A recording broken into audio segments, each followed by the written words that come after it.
What's up, everybody? Welcome to another edition of Talking Elite Fitness. I'm Sean Woodland, joined as always by Lauren Khalil. Lauren, how are you? Sunny in Syracuse, Yeah. 70 degrees today, guys. I had my Wow. windows open, the fans on in the house. It was lovely. Dang. Nice. And featuring Tommy Marquez. Tommy, what's up? Good. Recovering slowly. Yeah, you had quite the weekend. I did. I Bachelor did. party?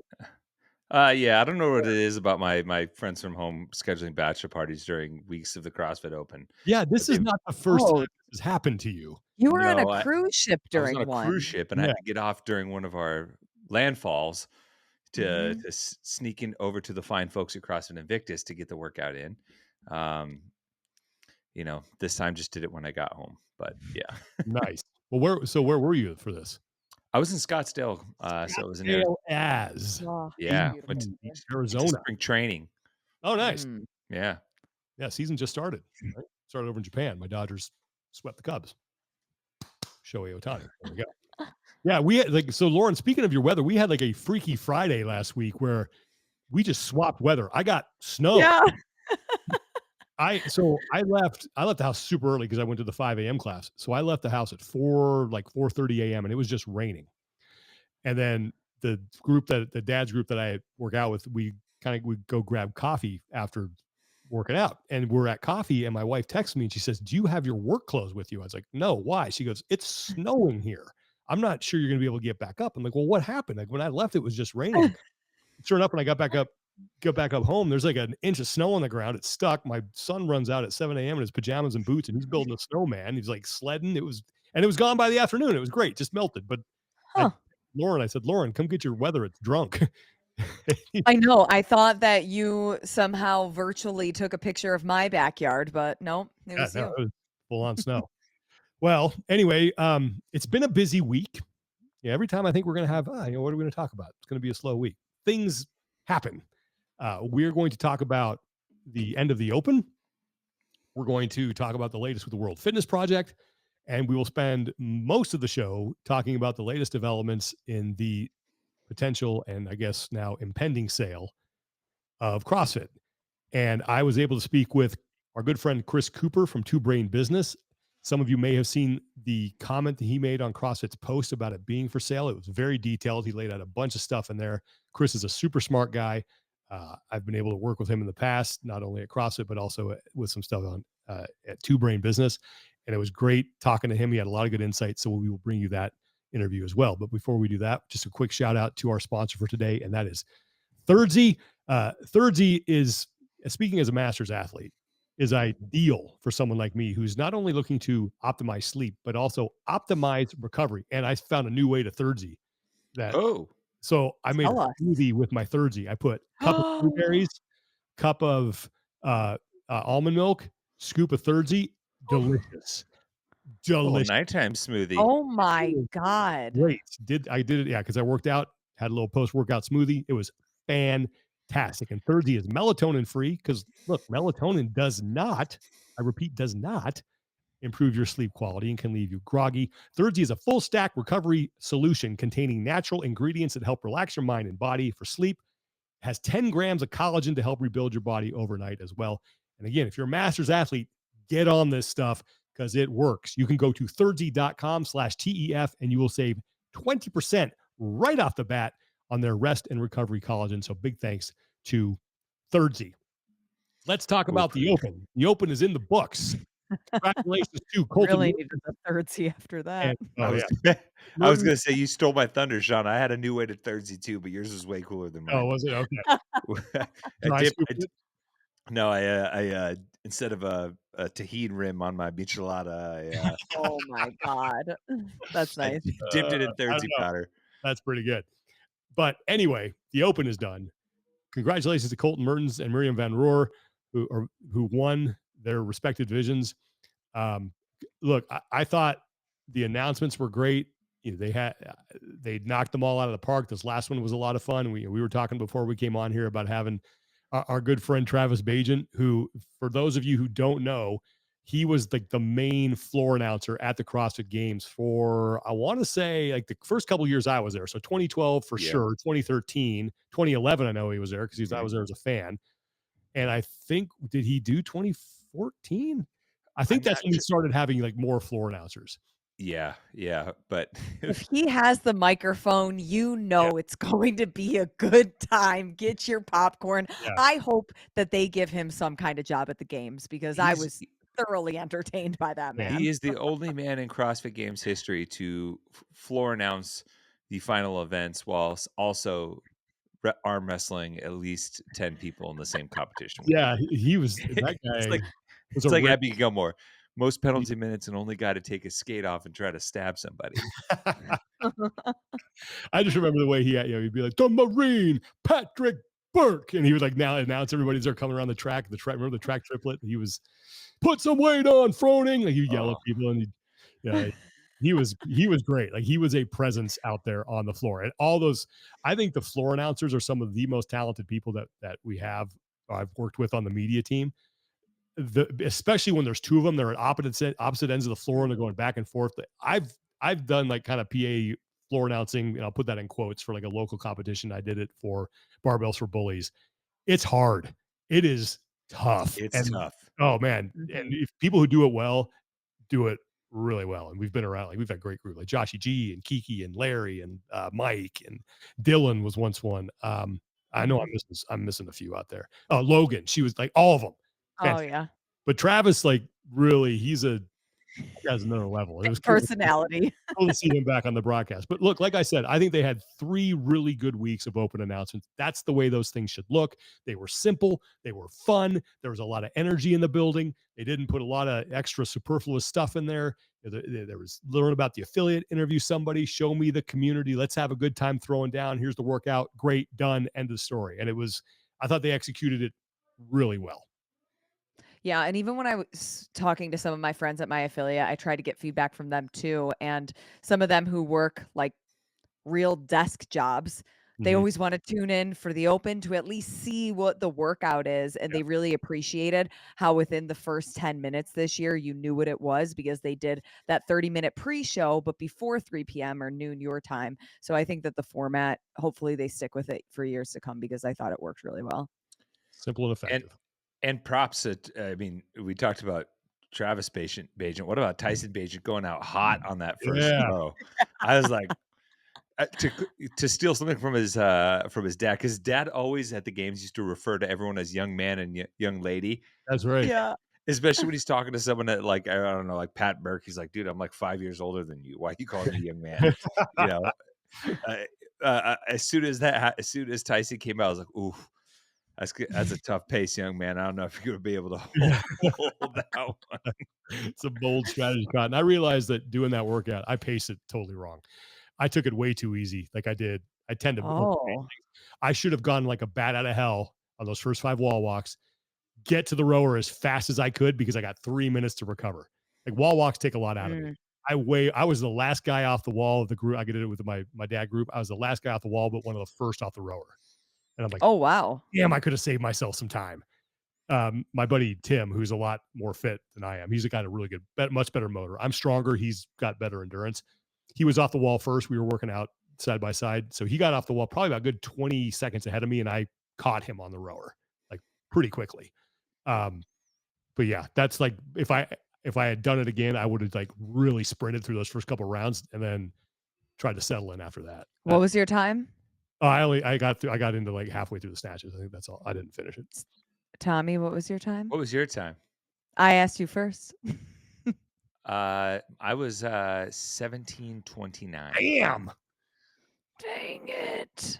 And granted, I did, the whole time I did it, I was like, if I had actually been in shape working out for the past 4 months, and if I hadn't just been spent 5 days in Scottsdale, not exercising and sleeping, Mm. um, this might have been like a 15-minute for me, but because I like this workout a lot. But instead, I had to settle with 17:29. So, what about you? Mm. Settle. Screw you. 1847. That's good. The fact that you I finished that one. I know, especially with 100 cals. Guys, I pull like a 650, maybe a 700. So you Oh, can do the math come of how much on. I'm not kidding you. I'm not kidding you. That is what I pulled. Dang. Yeah. but I mean, but Well, still, I very mean, fast like at the other things. Very you're slow at the row. yeah, you're trying to tell me that your thruster distance was the same as mine, or that your arm length on chest to bar pull-ups is the same as mine. Don't. Anyway, that was you finished it well done. Like I said, I was like, I realized when I got to the barbell for the snatch, I just went, man, I way overpaced this. That was stupid. Mhm. But in my little masters crew, I was like the oldest. I think I Ooh. was the oldest guy in there, so I think I did pretty well. Look at you go. You forget, like my mind still thinks I'm 23. My Mm. body is like, mm-mm, no, you're not. No, you are not. And then just a hot bucket or a cold bucket of reality right in the face. Anyway, so this is now not to, I don't want to put a like end on a negative here, but this is the question I have now as we proceed into the rest of the season. So we've had 3 really good weeks of like high quality media production from CrossFit from their first 3 announcements. Good stories being told on site. Fun. I thought the workouts were really good, really Mhm. accessible. But now we enter sort of uncharted territory because now that the quarterfinals aren't a thing anymore, and now we do the in affiliate semifinals and the in-person semifinals. CrossFit is not putting on any of those. So how do fans stay engaged with the sport? Because I know there are plans for some of these in-person events to be quote unquote streamed. Now, what the level of pardon me, I think that there's going to be a big level like or a big delta there, of like what each one looks like. Some of them may not even be available to watch. I don't know. Mm. So that's my concern now is how do people stay engaged and follow the season on a week to week basis other than just checking the leaderboard or just your normal, you tune into podcasts and things like that. Like, how are you going to be watching as a fan? Well, and that's the thing, like, I wish that, like, even though it's up to the specific competitions to decide whether or not they're going to live stream or what their media coverage looks like. I wish that there could be a system that was then filtered onto whether it's just CrossFitGames.com or the CrossFit YouTube channel where people could go and see whether these competitions were doing the coverage. Because I mean, I even look at my calendar and there's some weekends that have multiple events and to keep track of like, okay, what's happening this weekend? What weekend is it? Because it's not where we're used to, well, at least for the last couple of years, where basically your entire month of May is going to be having semifinals. Like there's Mayhem Classic in 2 weeks, then there's TFX in about a month, and then a Is that couple in weeks 2 after weeks? this. I think so. Yeah, they're Beginning of April, right? 1, 2. Yeah, it's the first weekend of April, two All right. weekends from this weekend. Yep. Quick. Yeah. But yeah, I just wish that there was like one area that I could go to as a viewer where it would have everything filter through that. Oh, Torian Pro is going on. Oh, Mayhem Classic's going on. I can monitor these 2 streams on this one channel. So, Yeah. Yeah. I just don't know what to expect. Yeah, mm, it would be great if the game's website they had each stream or each place embedded it like they used to do for the different regional streams coming in. yeah. I don't know if they have the manpower to do that. I don't know if that's in the plans or not, but especially Right, and maybe it is. and it could be, yeah, right. Like this was the biggest knock during the sanctuals era is that it made following everything amidst the chaos of everything that was going on very difficult, right? And CrossFit was not directing traffic in the same way that you used to just be able to show up to the CrossFit Games website. You used to be able to, toggle between the tabs between all the different regionals Mhm. and Mhm. used to be able to watch them seamlessly. And then that there was some coverage that kind of tied everything together. Now, granted, you may not have the same tight schedule of things going on, but I think the fact that it's spread out is even more important for CrossFit to be able to have some sort of comprehensive control center, if you will, to make sure that everybody knows that they can go there to get their info and then, with the embedding into the website, you could always still click on the YouTube channel to go and look at, like, say, the Torian Pros YouTube, because I think it's also important now to go and support those event partners' channels directly as well. Mhm. So Yeah. having a way to access it through the game site and then go and support them directly because they're the ones, sticking their neck out.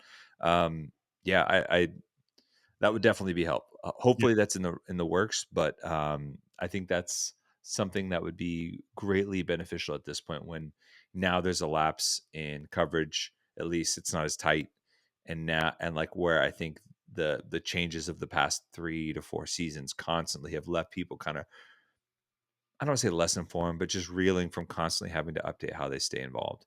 Yeah, it's not easy. If you got to go multiple spots, but we don't know. Maybe there's something in the works for that. But that's the big question I have now as we move forward. But as we shift gears now to the World Fitness Project, they're starting to ramp things up. Uh, they have announced their challenger workouts. Mhm. Tommy, explain how this works for people who aren't really sure about what the world, how the World Fitness Project operates, because you're pretty well embedded in this. Yeah, so I think some people who watch the first episode of On the Pulse, I'll be calling the live events in Indianapolis, Phoenix, and Copenhagen, as well as Ooh, doing some coverage throughout the yeah. season, which should be fun. Excited to get that going. Um, I'm going to be alongside Jeremy Austin for the first time. We were Oh, just kind of talking about that. We've oh, never actually got to call an event together, so um, legend. I know. So I'm excited, and Lauren Smith and a bunch of our friends are going to be involved. So super stoked on that. But the way this qualifier works is, so you have the basically what's considered the elite division or the professional division. Mhm. There's 30 spots. 20 of those spots are guaranteed to the signed pros. So it's basically they have a pre-qualification to all 3 events throughout the season. The additional 10 spots are up for grabs through the qualifier, similar to how Rogue does. They do the invites and then they fill some spots through a qualifier.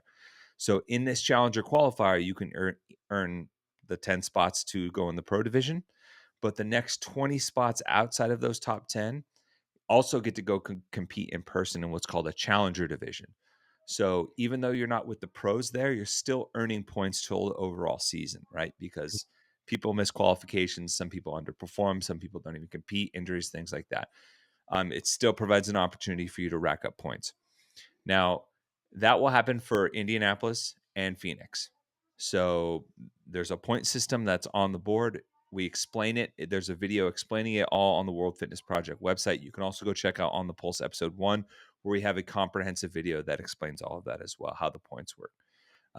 Because 30 points are 1 through 30 earn points in various fashions in the pro division, but based on your finish in the challenger, you can also earn points as well. When it gets to Copenhagen, that's the end of the season. That's the final event. Rather than doing a qualifier for those 30 pro spots to fill out the pro division, instead it's just going to be the 20 pros and the 10 highest points earners throughout the season.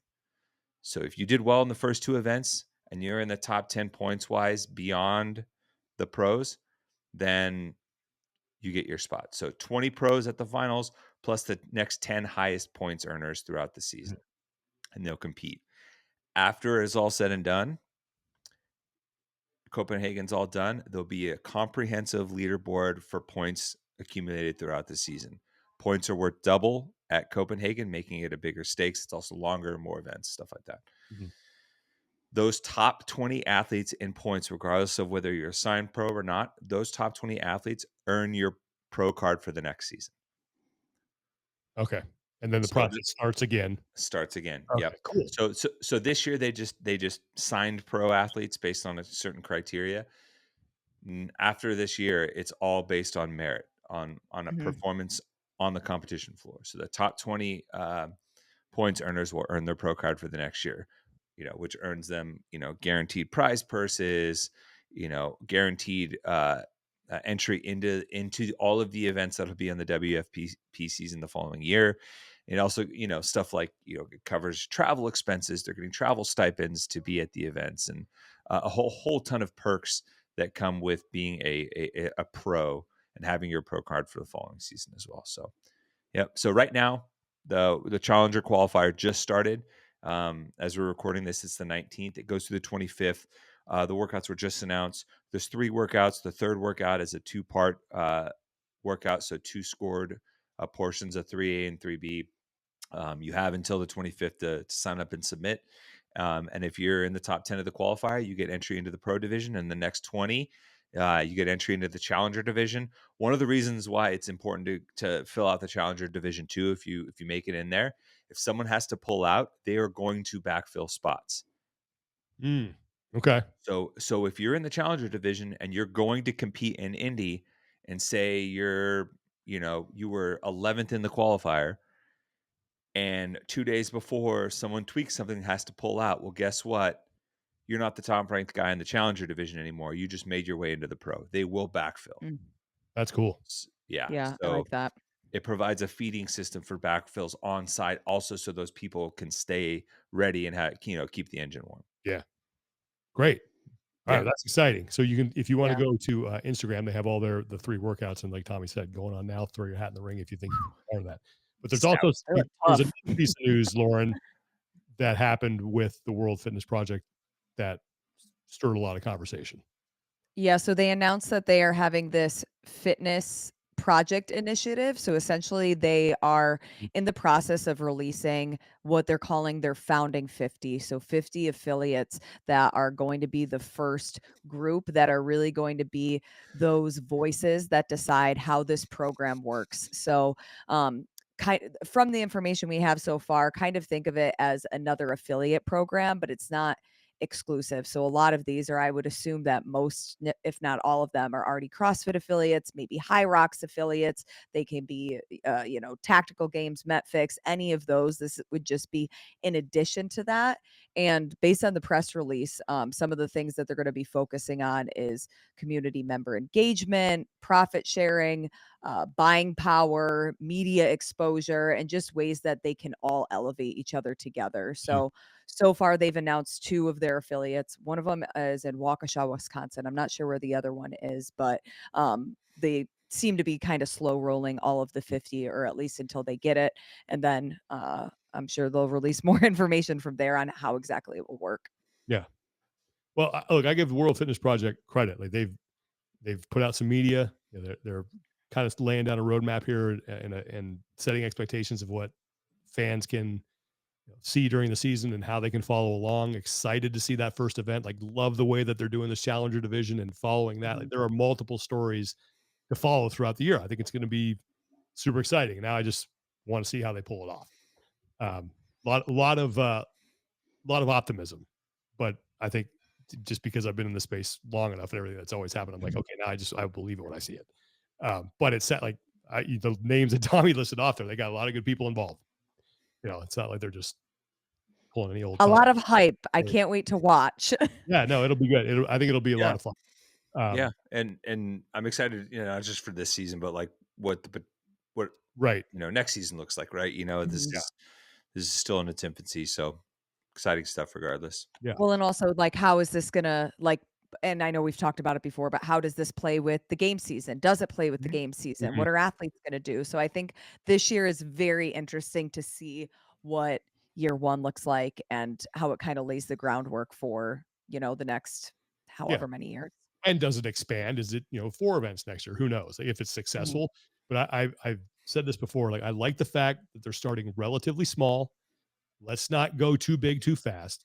Let's just show the concept, show how it works, and let's go from there. It's like, I think if you go back and you look at other things that are trying to compete, like you look at grid went way too big, way too fast, and that was you know Yeah, doing their first that should be a announcement. 30 for 30. Like, there's someone needs to do an ESPN 30 for 30. Oh, that would be awesome. With just all the stories and the things that I've heard from people, like, oh my god, like that is Doing the first announcement at Madison Square Garden. oh my, yeah, that's what I knew when I Mm. looked at ticket prices for that online. I was like, Mm. what? Uh, it was not cheap. But look, that was, that's how Tony operated. He went big and it didn't matter. But yeah, just to wrap this up, I like where they're starting. I think Yeah. they have not bitten off more they can chew here. Okay, next big thing, and this is what we're going to spend basically the majority of the show talking about, uh, is the sale of CrossFit. They announced it. They put it out. They put a post out. CrossFit did.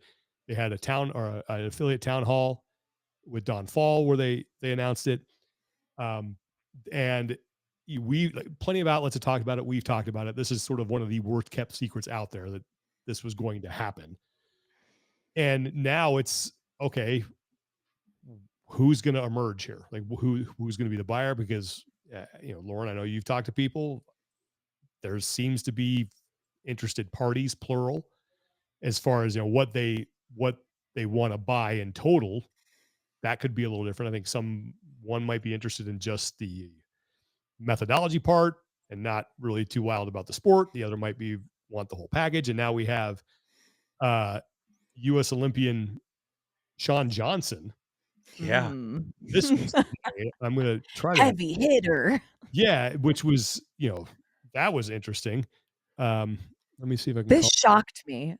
Not much shocks me in life anymore, but this is not what I had on my No, I bingo didn't card expect for this people today. looking to Believe me, purchase. Lauren is jaded beyond belief. Yeah. She is just uh, a monolith of cold stone and actually, I should cold stone and cold stones. Yes. Well, okay, Oh, so here's love me some here's ice cream. this is from Sean. Oh, Cold Stone's great. This is from Shawn Johnson, US Olympian, 4.3 million followers on Instagram. She's amazing. Love Dear her. dear CrossFit community, we are in talks to bring together an ownership group to buy what we think is an incredible organization and system that has changed our lives and the lives of many others for the better. We've been to affiliates across the country and across the world and think that supporting these 11,000 plus business owners is the missing piece to tapping into the full potential of what this wonderful community has to offer and is the best way to support the millions of athletes involved in the movement. More to come. And that the screenshot we're showing you, if you're watching this, is from Mike Halpin put that up, and then Lauren screenshot it and sent it to us. Mhm. So I exciting, but I don't know if this is serious. I don't know how far along she is in putting together a group. It's interesting, and I'm sorry if I'm kind of tiptoeing.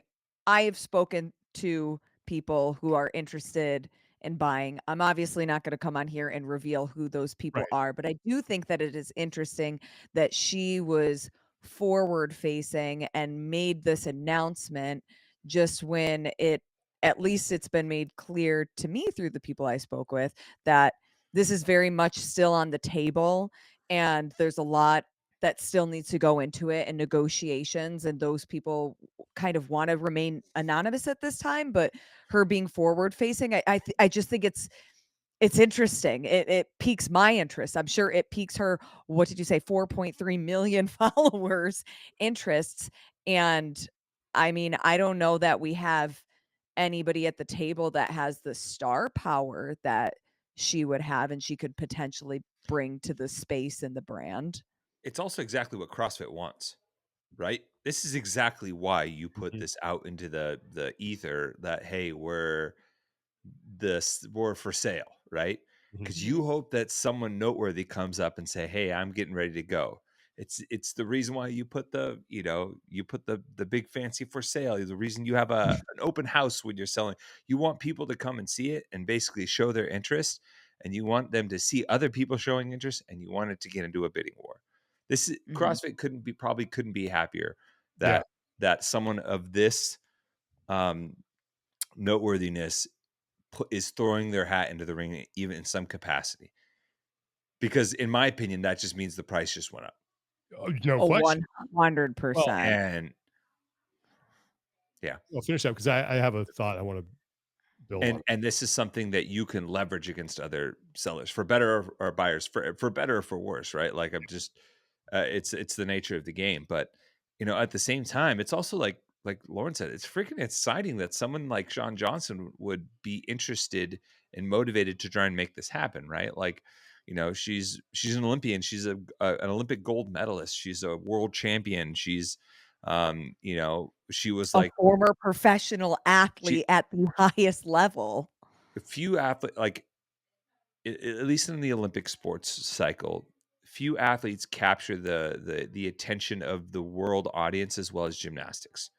Like Yeah. like gymnastics and particularly women's gymnastics has been a marquee event since the 70s, since the Mhm. days of from Nadia Nadia Comaneci. Comaneci and going, then you come back to Carrie Strug and all of these Mary Lou iconic Retton. Don't moments. forget Mary Lou Retton. She was Mary Lou Retton, sorry, but for me and my generation, the Carrie Strug, like yeah. broken leg, like vault, and the everything that's gone on since. And you even look at like from Olympic athletes now, who is arguably the biggest star, Simone Biles. Yeah. The something about the women's gymnastics and what they're able to capture in the audience is huge. And Shawn Johnson was at the top there, and she has since transitioned. She's if you to a different lifestyle, but health and fitness has become a big part since.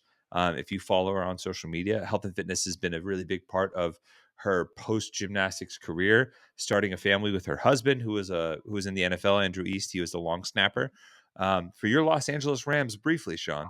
How did I not know that?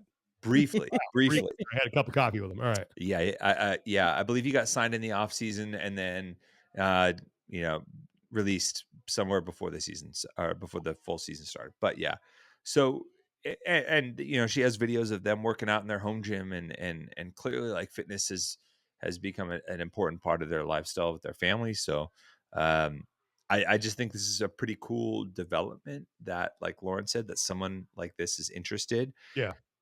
I I I hope there's more people like that interested because Well, I think it displays some value to the community of like, hey, yeah. this is what's still worth fighting for, you know? Well, I think Mhm. too, the thing that, like I said, I'll believe it when I see it. It's Yeah, cool.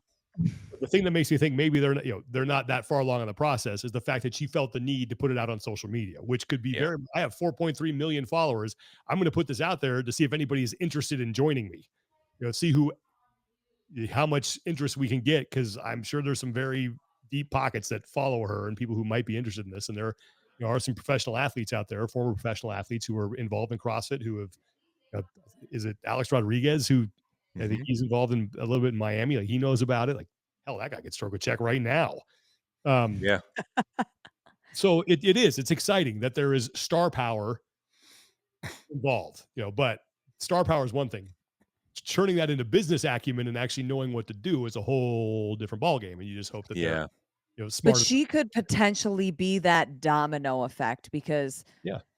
the 4.3 million followers between the people that she's connected who do have financial backing, the brands that Mhm. she can extend besides the ones that we already have in the CrossFit space, the other athletes, like you said, investors. I just think that having somebody like Shawn Johnson share that on Instagram, I mean, Yeah. CrossFit's celebrating. They must No, be. I agreed. And like, I think that's a really good point I didn't even think about that. Access to sponsors, access to other big names that she has to bring in. This it could be a really good thing if done right. But Mhm. the bottom line is, yeah, the more people you have that publicly say they're interested, the more that price, starts to go up. And who knows how many other people are interested, but it's one of those things that'll be fun to keep an eye on. yeah. I was Do gonna you say think this there's will officially sell before the games? Sorry to cut you off, Tommy. I that's a good question. I don't I think things would have to happen pretty quickly in order for that to be a done deal by the games. Um, I don't know how much of a hurry. This is not the same situation as we had back in 2020 when it was, Yeah. the ship had struck the iceberg, it was on fire, and pirates had boarded, and we got to figure something out how to do this. Like it was a much different situation. So I don't know if there's a good. I think that is a long way of me saying I don't know. I don't think so. yeah, Although it would be the right time to introduce new owners is on that stage. Like that would be the right time to do it when you have the eyes of the entire community all in one place. Does the games have another year on the contract of the ESPN deal, or is that I think over? this Oh is the no. last one. Okay. I thought last year was the last one. I think there And I was an thought when they had it at Madison it was a 2-year deal. It was Madison, Fort Worth, and that was and it. I think there was an option for a third. Oh, okay. So we keep Um, I can confirm. Hold on. all right. Well, while Sorry, you're doing Tommy, did you have another thought? Oh, I was just gonna say, like, it's I'm just kind of like digging in the Shawn Johnson thing. Like she does some really cool stuff in the space. Obviously, she runs like a digital content agency. She's also very active in like entrepreneurship and volunteer work. Um, but the I got to look up the name of it. She also runs a website. Because I remember seeing this back in the day when I think after she had one of her kids, she was very outspoken about like body image. Hmm. Mm, Um, particular someone that went through the gymnastics rigmarole, and how there's so many female gymnasts leave with like eating disorders and Yeah. things like that, and then going to the other side of it of coming off having kids, and obviously there's like your body changes and weight gain associated with that. And she was very outspoken. I believe it's called the bodydepartment.com. I have to look, but she does run like there's some cool aspects about what she has done in her career that I think from a figurehead standpoint could make it a good fit. That's Yeah. obviously very surface level, but yeah. and this is like, just initial instincts without there obviously still being a ton to go. But this is the type of person you would hope would step up this season.